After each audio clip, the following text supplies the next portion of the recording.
दोस्तों नमस्कार, स्वागत है आपका आज की पोस्ट में। मैंने कुछ दिन पहले आपको खबर दी थी कि पाकिस्तान सरकार का केंद्रीय बजट रिव्यू के लिए आईएमएफ के पास भेजा गया है। वह देखेगा कि बजट पेश करने लायक है या नहीं। परंतु इसी रिव्यू के दौरान खबर आई थी कि आईएमएफ ने बजट में 200 करोड़ पाकिस्तानी रुपए का घपला पकड़ा है। उसके बाद पाकिस्तानी बजट को आईएमएफ द्वारा अपनी स्टैंडिंग कमेटी के पास रिव्यू के लिए भेज दिया गया था। तब भी से लग रहा था कि आईएमएफ का बम पाकिस्तान पर फूटेगा।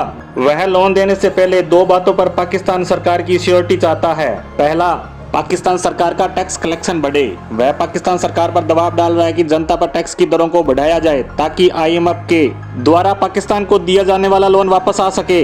दूसरा मुद्दा था कर्ज। आईएमएफ को डर था कि वह जो $6 बिलियन पाकिस्तान को देने वाला है उसे वह लोन चुकाने में ही न लगा दे, क्योंकि चीन का पाकिस्तान को बहुत सारा लोन दे रखा है। उसी की इंस्टॉलमेंट पाकिस्तान से नहीं चुकाई जा रही है, जिसकी वजह से काफी किस्तें ड्यू हो चुकी हैं। अब तो ब्याज बढ़ बढ़कर नौबत यहाँ तक आ गई है कि जो पैसा आईएमएफ उसे देने वाला है वह ब्याज चुकाने में ही चला जाएगा। इसीलिए आईएमएफ ने पाकिस्तान से पूछा था कि आप कर्ज को कैसे मैनेज करोगे कि यह लोन चीन न जाए। अब इसी शर्त पर पाकिस्तान फंसता नजर आ रहा है। अब इसी पर खबर आई है कि आईएमएफ ने पाकिस्तान के इसी डेब्ट मैनेजमेंट प्लान को रिजेक्ट कर दिया है। ये कहा गया कि हमने 6 बिलियन लोन दे भी दिया तो भी आपके कर्ज मैनेजमेंट के हिसाब से आपने इसे लेकर बजट में जो प्रावधान किए हैं उसके हिसाब से यह सारा पैसा लोन का ब्याज चुकाने में ही चला जाएगा और पाकिस्तान की अर्थव्यवस्था वहीं की वहीं लटकी रह जाएगी। इसी बात पर आईएमएफ पाकिस्तान से नाराज हो चुका है, क्योंकि इनके बजट में बहुत से टैक्स को लेकर खामियां नजर आ रही हैं। साथ ही टैक्स मैनेजमेंट भी फेल होता दिख रहा है। इसीलिए पाकिस्तान की सरकार वहां की जनता पर और ज्यादा टैक्स की बढ़ोतरी करे ताकि उसका दिया कर्ज वापस आने की संभावना बनी रहे और पाकिस्तान की अर्थव्यवस्था में भी सुधार हो सके।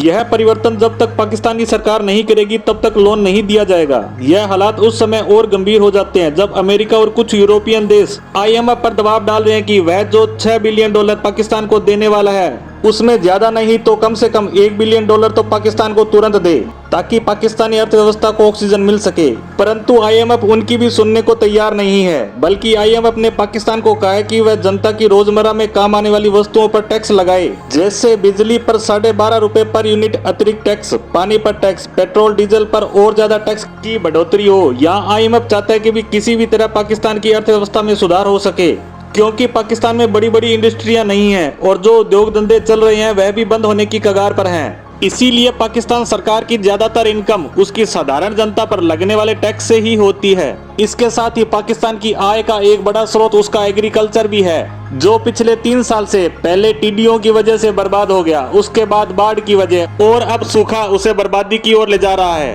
पाकिस्तान ज्यादा एक्सपोर्ट भी नहीं करता तो उसकी वह इनकम भी नहीं होती, इसलिए टैक्स लगाना ही एकमात्र उपाय है।